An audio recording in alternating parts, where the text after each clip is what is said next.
Ok, vamos con el último sección de este módulo o taller teórico. Ok, vamos a ver sobre la historia y evolución de esta tecnología, especialmente el protagonista, que es Bitcoin y Ethereum. Ok, nos vamos a enfocar en Bitcoin, vamos a ver la adopción, la evolución, ¿cierto? Y las razones por las cuales eh, estamos donde estamos a este nivel de adopción. Ok, déjenme ver dónde quedamos. Quedamos en la web 3.0, si no me equivoco. Ok, ¿cierto? Ya explicamos lo que es la red 3.0. Ahora vamos un poco a la historia y evolución, ¿cierto? Y todo comienza con esta, con Bitcoin, ¿ok? Bitcoin comenzó, como les mencioné al inicio en la línea de tiempo, en la primera parte de este módulo, comenzó en el 2008, ¿ya? Y comenzó con lo que se denomina white paper, ¿ya? Es un documento donde se explica, donde es como un paper, ¿ya? Un documento donde se detalla bien específicamente las razones y cómo se va a realizar este nuevo sistema de efectivo electrónico de par a par, ¿cierto? Sin un intermediario. Eso es lo que busca. ¿Ya? ¿Y cuál fue la razón? Bueno, vamos acá. Este es el Bitcoin White Paper que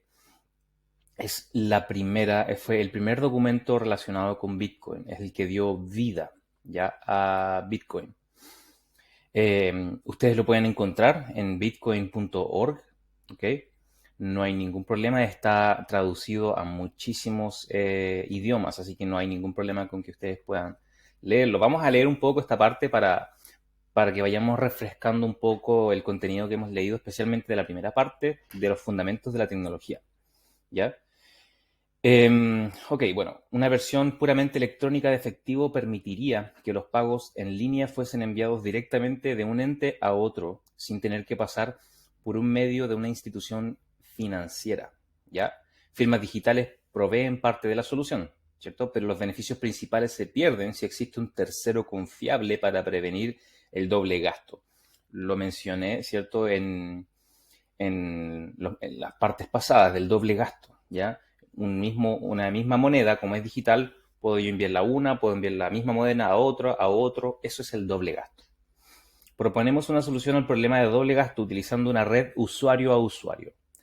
La red coloca estampas de tiempo a las transacciones al crear un hash. El hash es el poder de procesamiento de las mismas en una cadena continua de pruebas de trabajo, ¿cierto? El mecanismo de consenso, basadas en hashes, ¿cierto? Hashes es el poder computacional, formando un registro que no puede ser cambiado sin volver a recrear la prueba de trabajo. ¿Mm? La cadena más larga no solo sirve como la prueba de la secuencia de los eventos testificados, sino como prueba de que vino del gremio de poder de procesamiento de CPU más grande. Siempre que la mayoría del poder de procesamiento de CPU esté bajo el control de los nodos que no cooperan para atacar la red, estos generarán la cadena más larga y le llevarán la ventaja a los atacantes. ¿Mm? La red en sí misma requiere una estructura mínima. Los mensajes son enviados bajo la base del mejor esfuerzo y los nodos pueden irse y volver a unirse a la red como les parezca, aceptando la cadena de prueba de trabajo, lo que sucedió durante su ausencia. ¿Okay? Esos son los fundamentos y este es el abstracto de lo que significa el primer documento en donde se detalla esta nueva tecnología. ¿Ya? ¿Quién fue el que lo subió? ¿Quién fue el que lo compartió? Una persona o personas, ya no se sabe porque es un seudónimo llamado Satoshi Nakamoto. ¿Ok? Ahora, ¿de dónde nace esta persona Satoshi Nakamoto? ¿Ok? Eh, lo vamos a ver mayormente en las próximas diapositivas, ¿ok? Esto fue lo que yo me encontré en un principio. Yo les dije que em, yo partí el 2020, ¿ok? Yo partí esto en el 2020. Este video se realizó en el 2022, en abril del 2022. Así que para las personas que lo vean en un futuro, Ustedes ya tienen más historia y más huella para juzgar la veracidad de esto. Pero ¿cómo me encontré yo esto?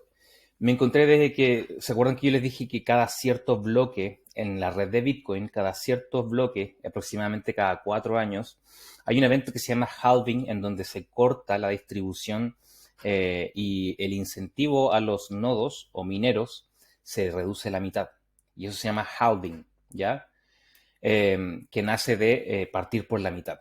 Eso quiere decir. Entonces se parte por la mitad los incentivos, ¿cierto? Los incentivos a los nodos, validadores o mineros de Bitcoin. Y esto ha pasado cuando yo entré, había pasado 2 veces antes, ¿ok? Y se venía una tercera el 2020 en mayo. Entonces yo estudié todo ese mes de abril. Y básicamente este es el gráfico que yo me encontré, ¿ok? Como pueden ver, las líneas verticales rojas son los eventos en donde sucede el halving, ¿ya? Y la narrativa que a mí me llamó la atención y de alguna manera prendió mi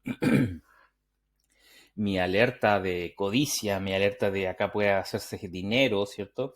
Es que después del halving, como se reduce, ¿ya? La emisión de estas monedas de Bitcoin, y si la demanda se mantiene o incrementa el precio por economía básica, ¿cierto? Aumenta el precio. ¿Cuál es la economía básica? El precio se fija por la oferta y la demanda. Mientras más, si la oferta es la misma y la demanda aumenta, ¿cierto? El precio se va a ajustar hacia arriba. Si la demanda baja y la oferta se mantiene, ¿cierto? El precio se va a ajustar hacia abajo porque la demanda no es tanto, ¿cierto? Ahora, si la demanda se mantiene, pero la oferta disminuye, ¿cierto? El precio también tiene que aumentarse, tiene que ajustarse a este cambio en la demanda. Y lo que yo percibí, ¿cierto? Pensando en que soy una persona que no tiene una formación profesional en economía, yo entendí de que si se reducen la cantidad de circulación que se genera año a año, mes a mes, de Bitcoin y la demanda mantiene, y yo pienso que es una tecnología que se va a ir adoptando cada vez más, el precio sí o sí va a subir, ¿cierto? Porque matemáticamente y algorítmicamente es predecible. Y como pueden ver ahí, esas líneas son las que dictan cuándo se hizo el halving. Y si pueden ver después de ese halving, en los primeros dos, habían hay un despegue en el precio. No instantáneo, pero se produjo con el tiempo, ¿ya? Y como pueden ver, yo estuve básicamente ahí, antes del tercer halving, en el cual yo entré, ¿cierto? En el cual yo comencé a comprar criptomonedas. Lamentablemente, mi deseo de ambición me nubló de ver a Bitcoin como una alternativa legítima, en el sentido de que yo entendía de que como Bitcoin era tan grande, iba a costar, no iba a crecer tanto como otras criptomonedas, lo cual me hizo invertir básicamente nada en Bitcoin e invertir en otros proyectos que tienen, como tienen menor capitalización de mercado, el potencial de subida es mucho más grande. Eso yo pensé y en mi codicia busqué eso, ¿ya? Pero si hubiese comprado en ese momento, cuando yo hubiese entrado, hubiese tenido quizás más de lo que yo tengo hoy en día, ¿ya? Porque estuve aquí soportando alzas y bajas, ¿cierto?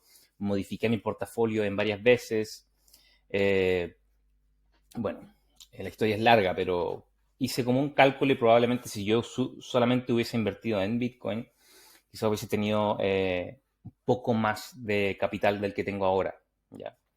Como son las cosas. Por eso una de las cosas que a mí más me hace sentido es la estrategia hodler, ¿ya? En donde uno compra, acumula y la deja ahí, ¿ya?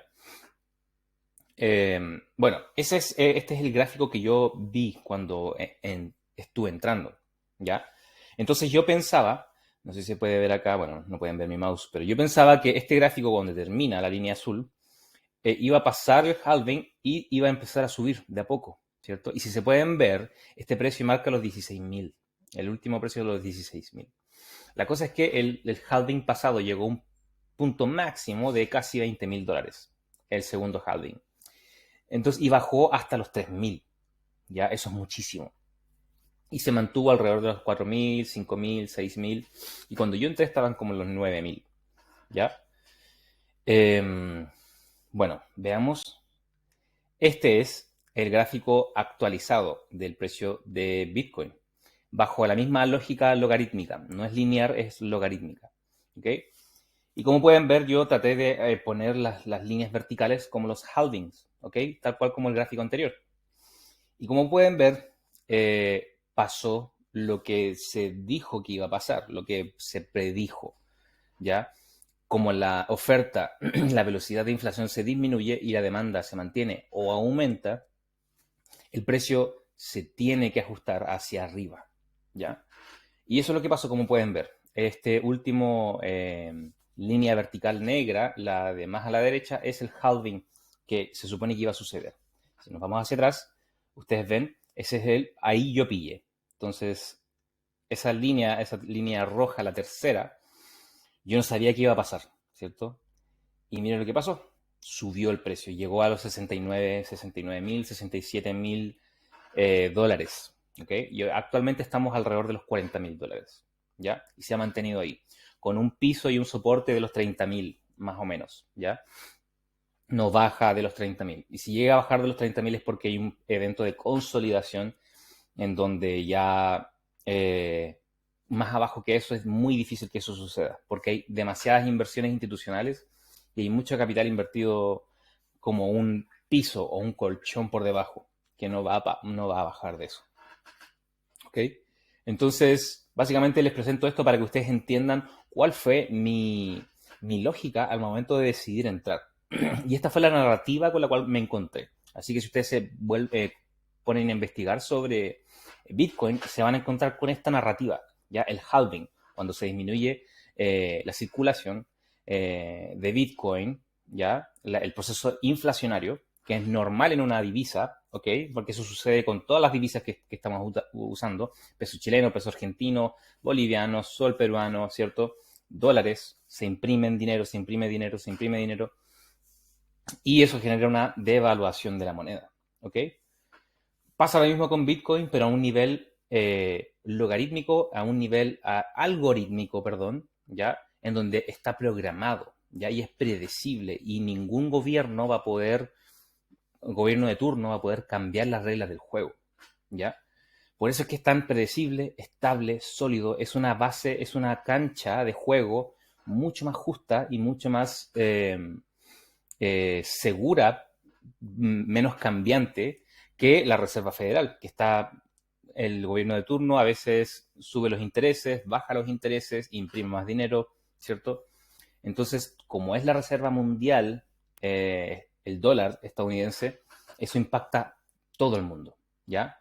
Entonces tenemos actualmente un terreno de juego económico en donde es fluctuante, es cambiante, ¿ya?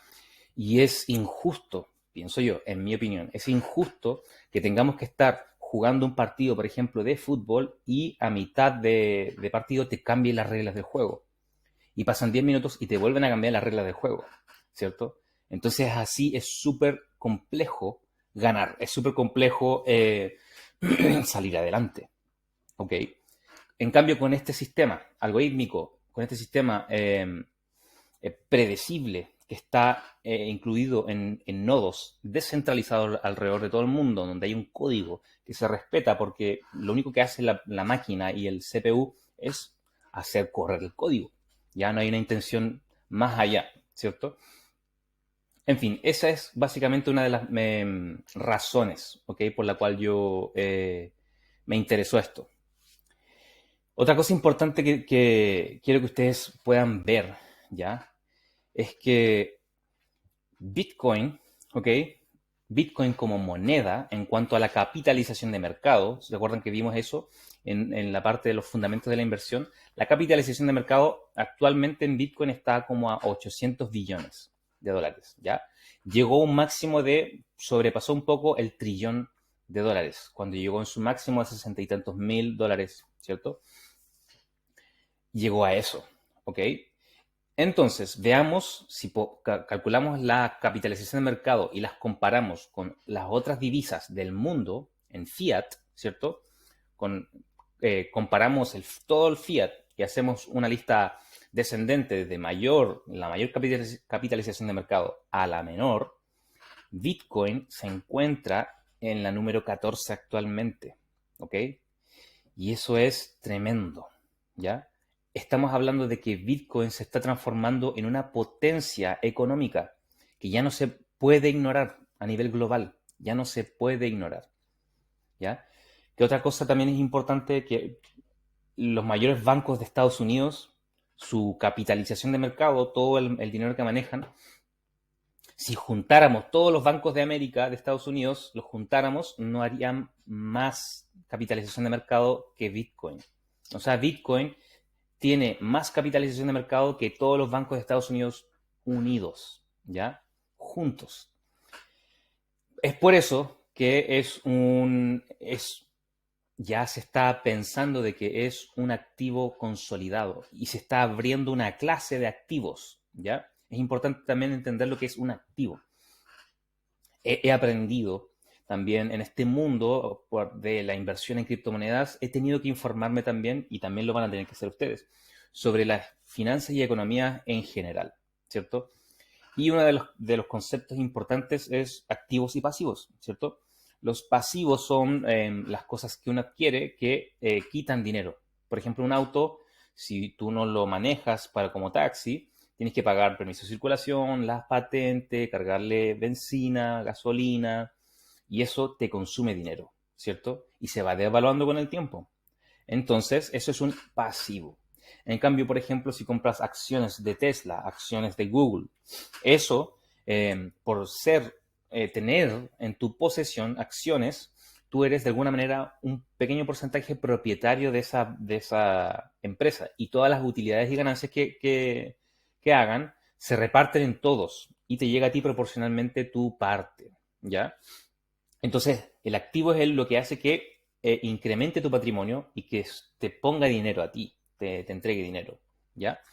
Las criptomonedas y los activos digitales ya se están pensando, ya se está como consolidando como una nueva clase de activos, con Bitcoin en la delantera, ¿cierto? Con Bitcoin como en la primera línea, ¿ok?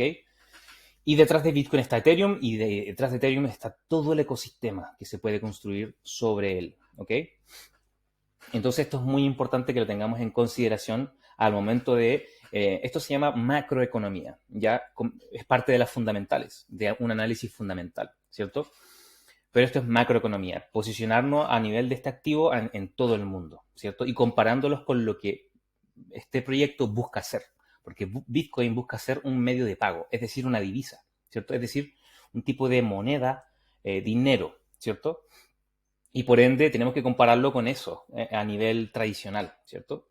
Y se posiciona, ya está en los top 15 de todas las divisas que existen. Y existen más de 100, tengo entendido, ¿ok? Eso es importante que lo tengan en consideración. Volvemos a esta línea de tiempo que lo vimos en la primera parte, ¿ok? Es importante que vemos la parte de la izquierda, ¿cierto? El 2008. Yo puse que hubo una crisis financiera, la puse ahí, ¿cierto? Ustedes pueden buscar sobre la crisis financiera del 2008.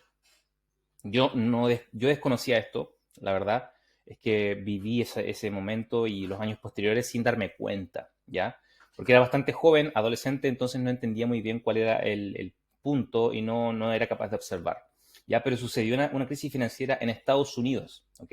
El 2008, en donde hubo un colapso de las inversiones inmobiliarias. Tengo entendido que hubo una crisis de solvencia.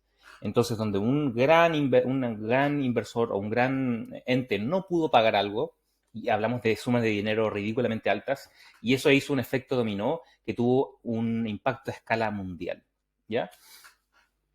Entonces fue una crisis de solvencia, una crisis de liquidez que generó esta crisis, ¿ya? Valga la redundancia. Y en base a eso, Satoshi Nakamoto, esta persona que no sabemos quién es un seudónimo, no sabemos si es una persona, una mujer, un hombre, un grupo de personas, ¿cierto? Ideó y creó este sistema, que es Bitcoin y la tecnología blockchain, ¿ok? En base a esto, porque esta crisis fue la última gota que derramó el vaso, en donde ya lo que quiso hacer Satoshi Nakamoto es ya dejar de depender de los bancos como terceros, en donde nosotros depositamos la confianza, ¿ya? Y al final ellos hacen lo que quieren con ese dinero y lo prestan y lo rehipotecan una y otra vez. Entonces, al final, estas crisis de liquidez pudieron haberse evitado con un sistema distinto, ¿ya? Y esa fue una de las razones principales, ¿ya? Si nos ponemos a investigar más a fondo sobre Bitcoin, nos vamos a dar cuenta de que esto viene mucho más atrás de una tribu digital llamada Cypherpunk, ¿ya? Es como cyberpunk, en donde son personas como de alguna manera con una mentalidad anarquista en el sentido de la estructura social, el status quo, ¿ya?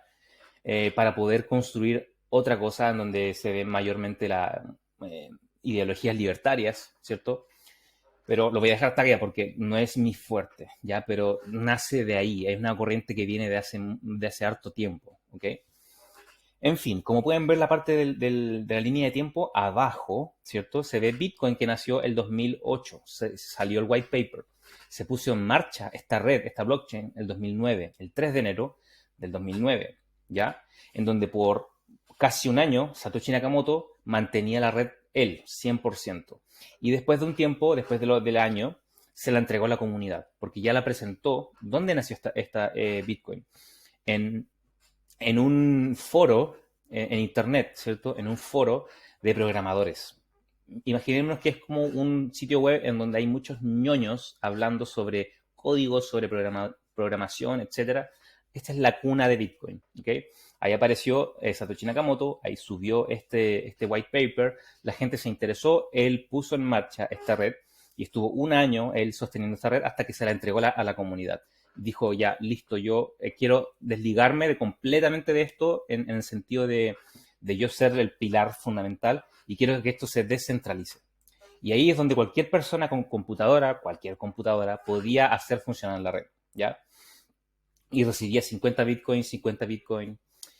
Y hubo un momento en donde, bueno, tomó auge, ¿cierto? Y empezaron a pagar, por ejemplo, torneos de cartas, cosas bien ñoñas, ¿cierto? Torneos de cartas Magic, torneos de videojuegos, pagaban con Bitcoin, ¿ok?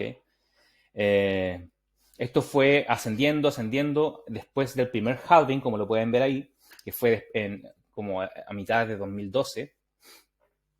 Después del primer halving, hubo este ascenso increíble del precio que llegó, tengo entendido que creo que a los $1.000, ¿ya?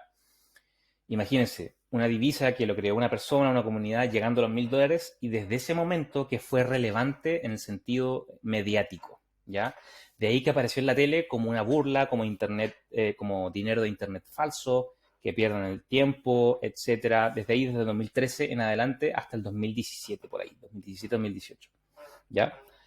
Porque el 2018, ya el 2016 fue el segundo halving, en donde estaba, bueno, subió el precio. En enero del 2018 llegó a casi $20.000. Y ahí es donde se ganó un respeto, en donde una posición, en donde ya los medios ya no lo podían ignorar, ya no lo podían clasificar como algo, como algo falso. A pesar de que muchas personas, por ejemplo Warren Buffett, dice que sigue siendo algo que él no invertiría porque es una estafa, es falso, etcétera, ¿cierto? Y bueno, así como Warren Buffett, han habido muchos inversores institucionales conocidos, famosos, que se han dado vuelta la chaqueta, que, eh, bueno, tildaban de Bitcoin como algo falso y hoy en día son unas personas que tienen Bitcoin en su portafolio, que recomiendan Bitcoin en su portafolio, ¿ya? Entonces cada vez los dominós están cayendo más, ¿ya?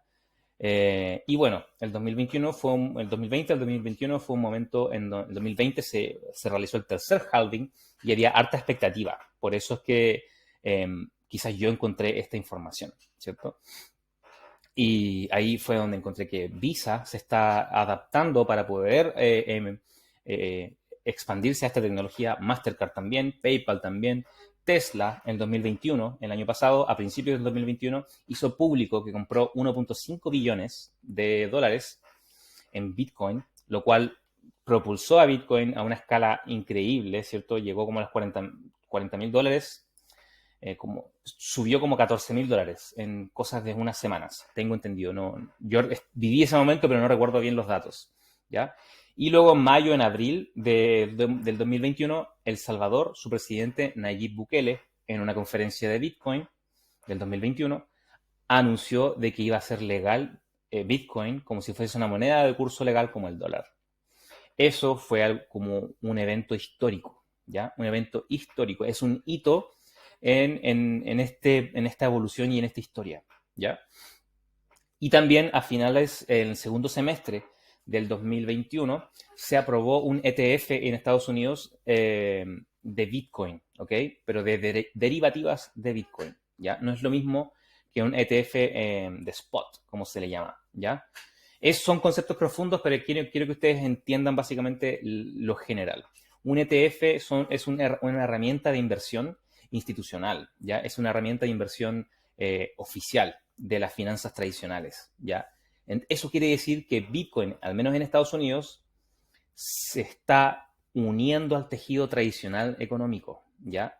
Es decir, que la economía tradicional está abrazando y adoptando Bitcoin, porque si no, no hubiese sacado este ETF, ¿ya?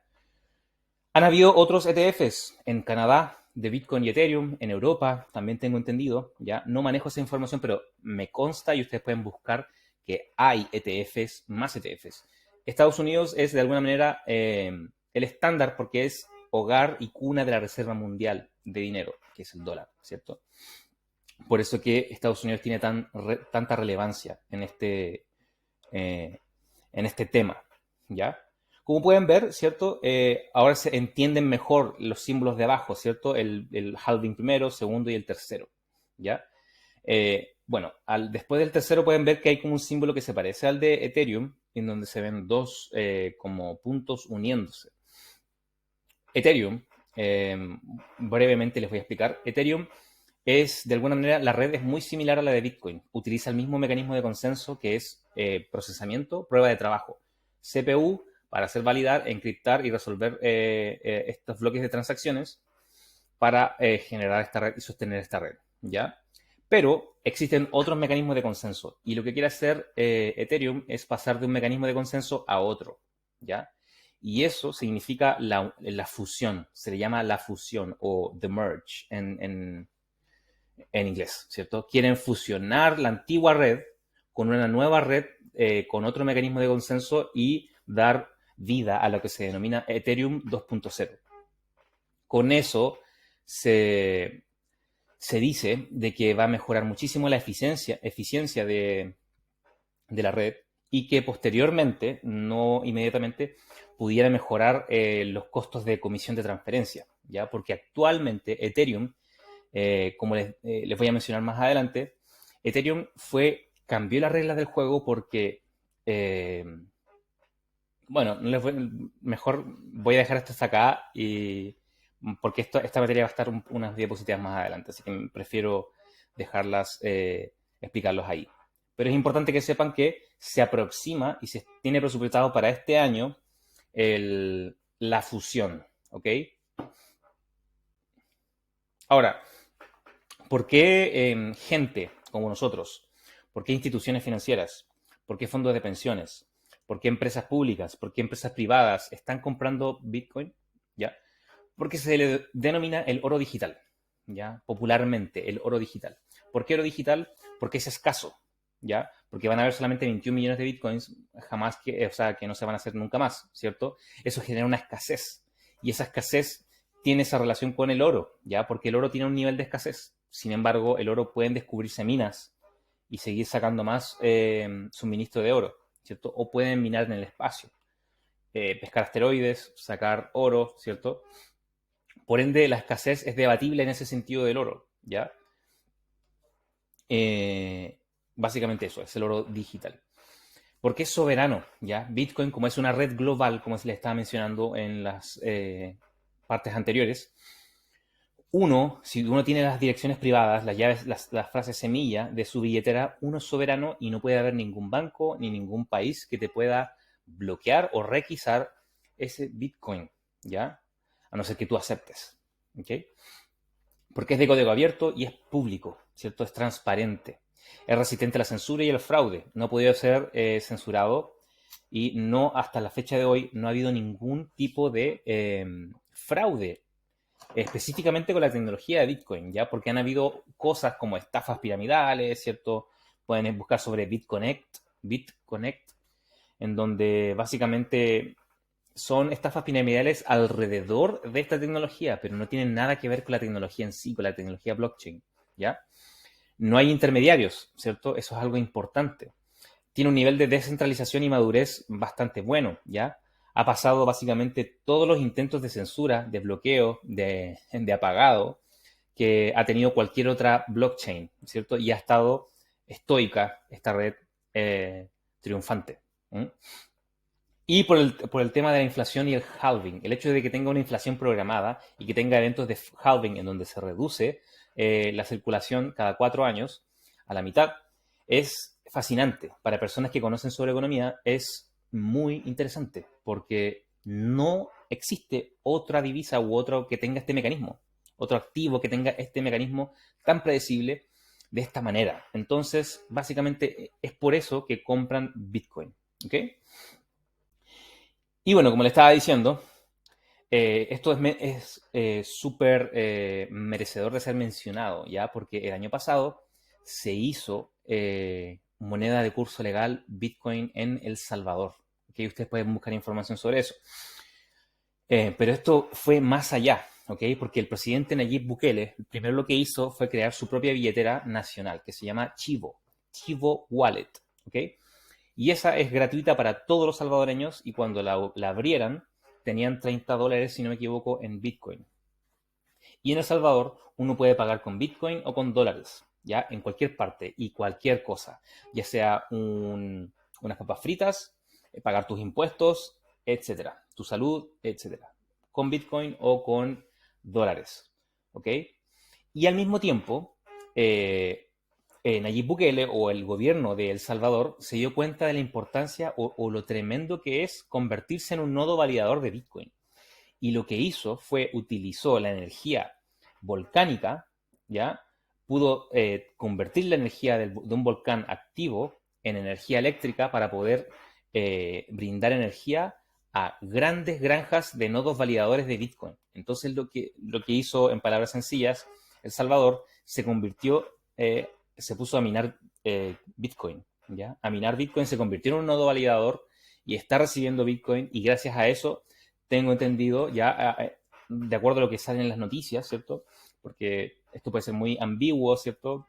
Pueden querer aparentar algo, pero gracias a todo lo que han minado en bitcoins han podido construir escuelas, hospitales, ¿cierto? Y próximamente quieren construir una ciudad llamada Bitcoin, ¿ya? Bitcoin City, ¿ya? Quieren construirla y quieren que esté al lado de ese volcán en el cual sacan la energía y quieren que se sea como la ciudad, la metrópolis de Bitcoin y se convierta de alguna manera en un referente mundial.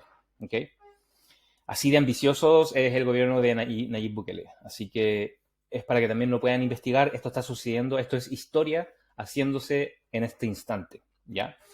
Actualmente hay otros países que están interesados, como Tonga, ¿cierto? El país que tuvo esta erupción del volcán que atravesó el Pacífico también tiene energía volcánica. Tengo entendido que Nayib Bukele se reunió con el presidente, con el gobierno de Tonga, para discutir cómo están realizando ellos, cómo van ellos con esta adopción. El Fondo Monetario Internacional está presionando a El Salvador de que deje esta medida, de que deje de aceptar Bitcoin como curso legal, ¿ya? Y lo clasificó dentro de los países de merecedores de crédito, ¿ya? Como uno de los peores, ¿ok? Entonces hay un tipo de... está empezando de alguna manera a sentir la presión, El Salvador está empezando a sentir la presión de instituciones financieras tradicionales que no quieren ceder ante el poder hegemónico que tiene el dólar, que tiene la Reserva Federal, ¿ok? Entonces estamos viendo todo esto que está sucediendo en este instante. ¿Okay? Otra cosa importante, estos son simplemente un par de de noticias, de muchísimas noticias que tú te vas a poder encontrar, ¿ok? Básicamente la que sale en CNBC, que Tesla compró 1.5 billones, lo que le mencioné anteriormente. Así que, y de hecho incluso, bueno, se me olvidó, aceptó Bitcoin como método de pago, ¿cierto? Pero después se retractó. ¿Por qué? Porque los accionistas y todo el equipo fueron presionados y fueron tan presionados que tuvieron que bajar esa medida. Square Inc. es otra empresa ya que invierte 50 millones. Hay un fondo de pensión de bomberos, tengo entendido en Estados Unidos, que invirtió millones en Bitcoin y en Ethereum. ¿Ya? Y pueden ver también acá en la esquina, estas son las tesorerías, la cual contienen Bitcoins. Hablamos de ETFs, países, ¿cierto? Compañías públicas, compañías privadas, ¿ya? Vamos a ver eso a continuación. Como pueden ver, la lista de compañías públicas está a la izquierda. Es gigante.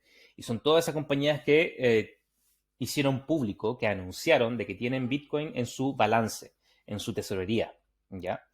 Así que esto es de locos. O sea, me refiero como que si la gente dice que Bitcoin es básicamente una estafa o algo así, miren todas las compañías públicas, ¿ya? Compañías públicas quiere decir que tienen acciones en la bolsa de acciones, ¿cierto? Y por ahí podemos ver, bueno, ustedes lo pueden buscar, lo voy a dejar como link para lectura complementaria, ¿ok? Pueden ver que está Mercado Libre, ¿ya? De Argentina, así que ojo ahí, ¿ya?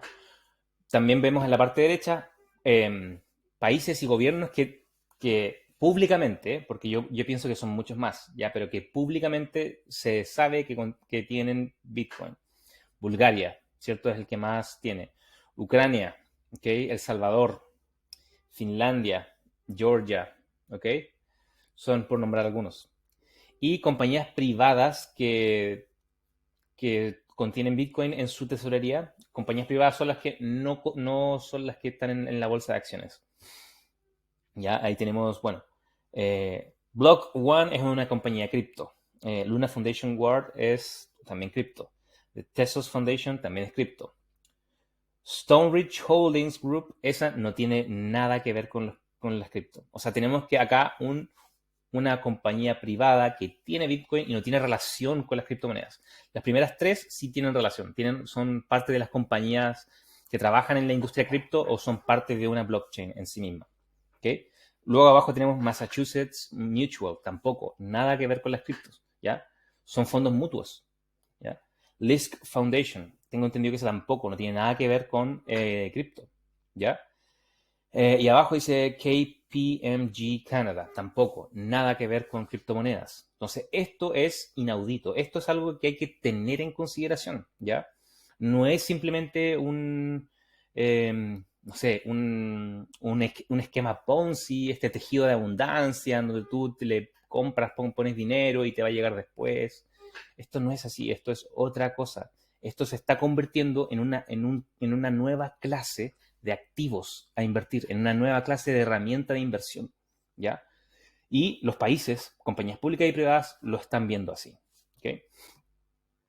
Y estos son los ETFs, lo que les mencioné, que son estas herramientas de inversión institucionales. Grayscale, CoinShares, Purpose Bitcoin, ETC Group, y son muchísimos, de Canadá, de Suiza, Estados Unidos, Alemania, ¿ya? Así que ojo con esto, estamos recién en el periodo de adopción, ¿ok?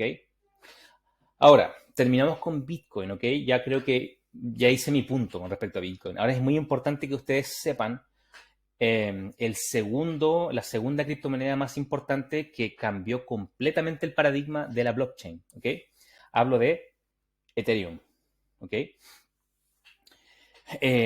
Bueno, ¿por qué cambió la blockchain? Porque voy a contar una historia brevemente. Estos dos señores, entre muchos otros, ¿ok? Son estos dos que yo conozco, que fueron los fundadores y creadores de Ethereum, ¿ya? Como les dije, en el 2014, esta sí es una fundación, ¿ya? Como pueden ver acá hay caras visibles, no como Satoshi Nakamoto, que no se sabe quién es, ¿cierto? Acá hay caras visibles, que es Vitalik Buterin, el joven de polera con una alpaca con cuernos, ¿cierto? Y de la derecha el doctor Gavin Wood, ¿ok? Bueno, ellos dos en conjuntos con otro equipo fueron que diseñaron esta nueva blockchain. ¿Por qué? En palabras muy sencillas. Imaginémonos que Vitalik Buterin se dio cuenta de esta tecnología y se dio cuenta de la tecnología de Bitcoin, de blockchain, y se dio cuenta de que se podía construir sobre eso, ¿cierto? En estos bloques de transacciones yo puedo crear, puedo programar y hay una serie de infinidad de cosas que puedo codificar y programar, porque como es línea de código, puedo programar sobre esto. Lo propuso en la comunidad de Bitcoin y lo mandaron a la punta del cerro. ¿Qué quiere decir eso? Que lo echaron, le dijeron que Bitcoin es Bitcoin. Bitcoin es un sistema de transferencia de valor, no es nada más y no va a pretender ser nada más, ¿cierto? Por ende, no hubo aceptación de su idea, por lo cual se creó su propio equipo, por decirlo en contado muy corto, y creó una nueva blockchain llamada Ethereum, y la cual Ethereum iba a poder tener contratos inteligentes, ¿ya? Que es una palabra bonita para decir de que se puede programar esta blockchain. No es simplemente para hacer unas transacciones de valor, sino que esas transacciones de valor pueden tener programas y líneas de código, ¿ya? Y que puedan responder a ciertas condiciones, activarse de una manera o desactivarse, o activarse de otra manera, ¿cierto? Eso es los contratos inteligentes. Estos dos fueron las personas como emblemas de Ethereum, ¿ok? Entonces, ¿cómo tú programas dentro de la red Ethereum? Diseñaron su propio lenguaje de programación llamado Solidity, ¿ok? Entonces, si tú eres un programador y te gustaría formar parte de esta nueva revolución, hablamos de que tienes que aprender a este nuevo lenguaje de programación llamado Solidity, ¿ya? Y este lenguaje de programación básicamente es el estándar en la tecnología blockchain. Hay otros lenguajes, porque cada red tiene su propio lenguaje. Y hay algunas blockchains que están ocupando el mismo lenguaje, ¿cierto? Se están haciendo compatibles con Ethereum, porque Ethereum es la reina de esta industria. Si dejamos Bitcoin aparte, porque Bitcoin es lo que quiere ser, de alguna manera, es valor, transaccionar valor, convertirse en oro o en dinero, nada más, ¿cierto? Ethereum abre las puertas y se transforma en la base de un ecosistema que pueden hacer, ¿ok? Y eso es básicamente los contratos inteligentes. Es algo que era inaudito y le abrió una puerta tremenda a esta tecnología, ¿ok? Vuelvo a repetir, los contratos inteligentes podemos definirlo simplemente como una transacción de valor en la blockchain con una condición, con una línea de código. Si se cumple tal condición, esta transacción se activa. Si no se cumple esta condición, se mantiene ahí. Y si se cumple otra condición, se activa y se hace esa transacción de valor a otra parte. O sea, no es simplemente transacciones de valor, sino que hay condiciones. Y hay pequeñas como condiciones y programaciones, líneas de código, que me van a permitir a mí construir sobre esta blockchain. Y ahí es donde nacen los contratos inteligentes. Ethereum generó y creó los contratos inteligentes, ¿ok? Y en Ethereum se pueden hacer contratos inteligentes en esta blockchain, en esta red, ¿cierto? Y dieron vida a aplicaciones descentralizadas o dApps. D-A-P-P-S. Igual que las aplicaciones, apps, pero con una D al principio, de descentralizadas, ¿ya? Aquí, gracias a los contratos inteligentes que uno puede programar sobre esta blockchain en Ethereum, nacen las aplicaciones descentralizadas, ¿ok? Y ahí se abrió todo un mundo a partir de Ethereum, ¿ya? Y muchas otras redes que quisieron imitar a Ethereum, ¿ya? Como por ejemplo Cardano, como por ejemplo Polkadot, Solana, como por ejemplo EOS, como por ejemplo Atom, Cosmos, ¿cierto? Neo, son muchísimas, ¿ok? Y todas querían ser las asesinas de Ethereum, pero hasta la fecha no han podido hacerlo. Ethereum sigue siendo la número 2, la más utilizada, ¿ok? Hoy en día hay harta fuga de usuarios, de desarrolladores, ¿cierto? De capital, que se está fugando a las otras redes, porque Ethereum está teniendo un dilema en cuanto a congestión de su red. Y la congestión de su red genera altos costos de comisión de transferencia. ¿Okay? Es importante también que ustedes sepan que los contratos inteligentes son más complejos que una simple transferencia. Y si ustedes quieren interactuar con estos contratos inteligentes, van a ser más caros. ¿Ya? Eso es importante.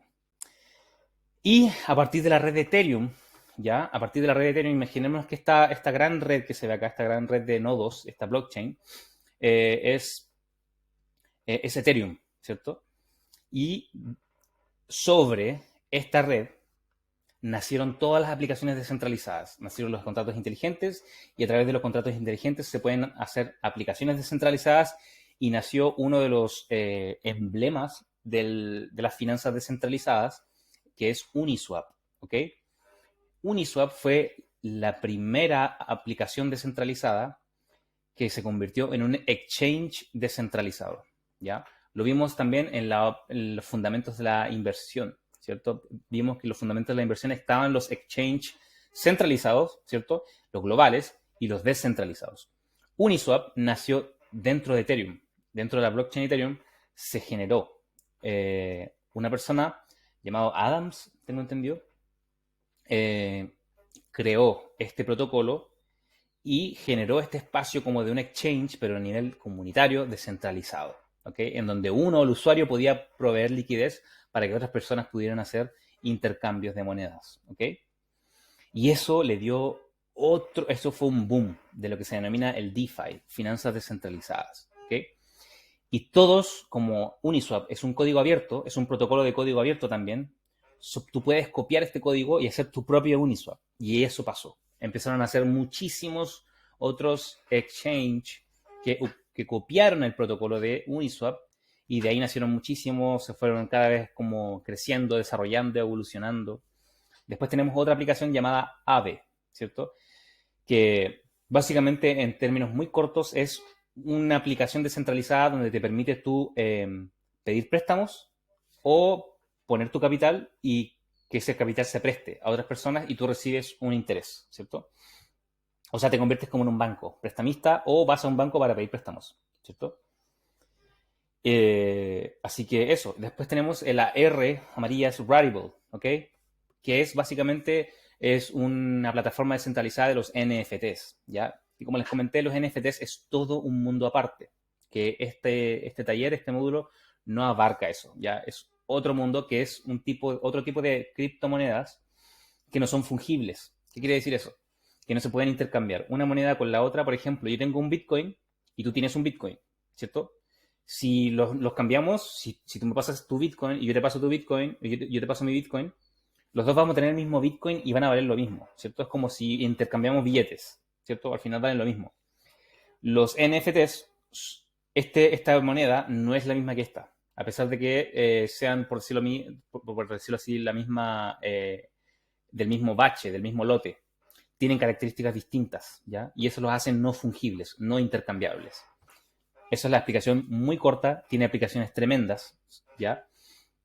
También tenemos, por ejemplo, la aplicación Nexus, que son básicamente seguros, ¿ya? Tú puedes pagar y puedes contratar seguros que están descentralizados en la blockchain. Y estos son un poco de usos que tiene esta red, ¿ya? Es simplemente la punta del iceberg, ¿ya? Por eso les digo que Ethereum cambió el paradigma y abrió todo un universo para poder crear cosas, crear soluciones.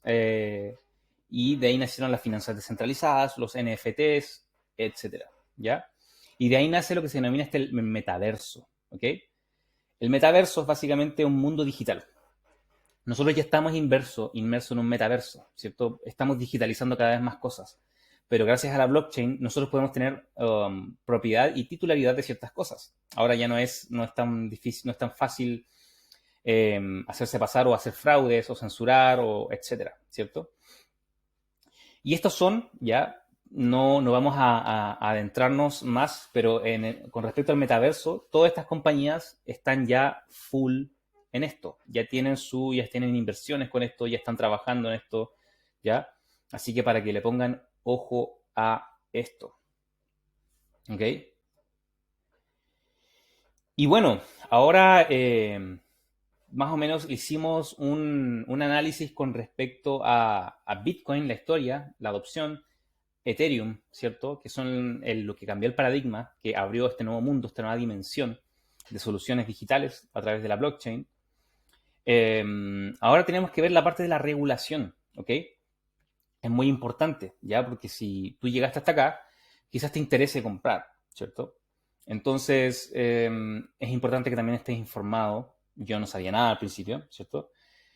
Con respecto a la tributación. Y eso, a ver, la tributación es diferente para cada país, ¿cierto? Tengo entendido que en Bolivia están prohibidas las criptomonedas. Así que si alguna persona me ve acá de Bolivia, lo lamento mucho, tiene que ver o alguna otra manera. Ya quizás contratar un VPN, ¿cierto? Que, bueno, ahí no tengo mayor información. Ya, pero para el resto de Latinoamérica quizá, y especialmente este taller está orientado para la tributación de Chile, ¿ok? Entonces, punto uno. Las criptomonedas en Chile están reconocidas como propiedad, ¿ok? Como propiedad digital. Son activos digitales. Ese es básicamente uno de sus nombres técnicos, activos digitales. Entonces se reconoce la titularidad, se reconoce la propiedad, ¿ya? Entonces uno tiene que pagar impuestos cuando uno hace una enajenación, ya sea un trueque, una venta, ¿cierto? De este activo, ¿ya? Y como uno tiene que pagar la tributación, tiene que ponerlo en lo que se denomina en Chile el F22, la declaración de renta, que se hace una vez en el año, ¿ok? Y bueno, ¿cómo se hace básicamente? Imaginémonos que tú compraste Bitcoin a 1 millón de pesos y vendes al año después Bitcoin a 10 millones de pesos. Tú tienes 9 millones de ganancias, ¿cierto?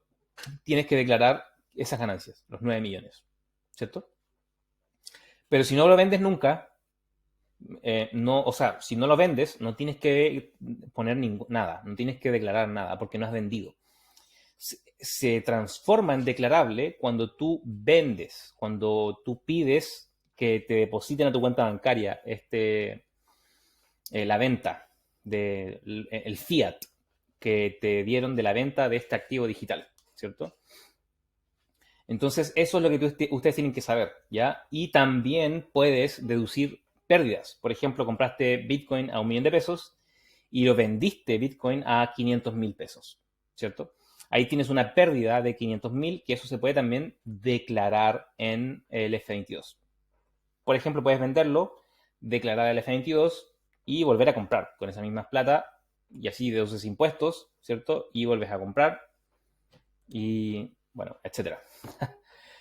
Son maneras para deducir impuestos. Yo no soy un contador, así que no manejo de manera a un nivel de experto este tema, ¿ok?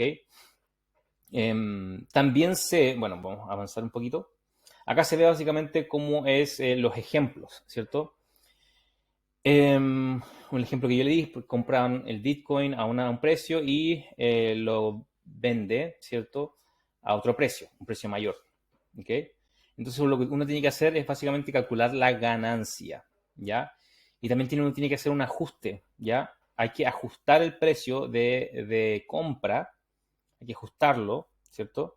Y luego de eso se descuenta del precio de venta. Y ahí sacas la ganancia. Y esa ganancia es la que tienes lo que sale abajo es la que tienes que declarar. ¿Ok? También en Chile, en el Servicio de Impuestos Internos, tú puedes encontrar esta información. ¿Ok? Estas son las preguntas frecuentes de las criptomonedas, activos digitales. ¿Ya? Y ahí vas a poder encontrar todas estas informaciones. ¿Ya? Algo que es importante también que sepas es que, déjeme revisar. Sí, las criptomonedas, los activos digitales, no están afectos a IVA, ¿ya? El impuesto al cual están afectos es otro, ¿ya? Se llama impuesto global complementario. Es el que se paga en el F22, en la declaración de renta, ¿ya? Generalmente uno tiene a veces devoluciones de impuestos, ¿cierto? Y si tú vendes, por ejemplo, tus criptomonedas y tienes ganancias, esa devolución de impuestos te la van a retener para cobrarte los impuestos de las ganancias de las criptomonedas, ¿ya?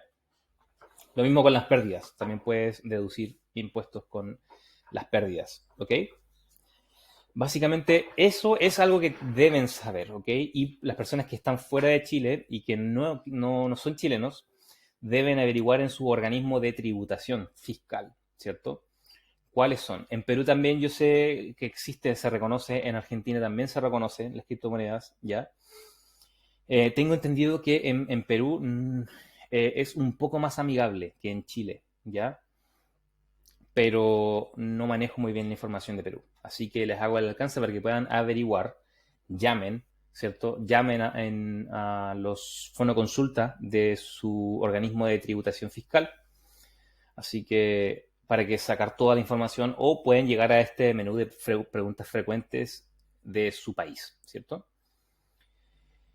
Y bueno, básicamente voy a terminar esta clase o este módulo, el módulo teórico o el taller teórico, nuevamente mostrándole esto, en dónde estamos nosotros, ¿cierto? Estamos recién en el 2022, ¿ya? Esto recién lleva 12 años de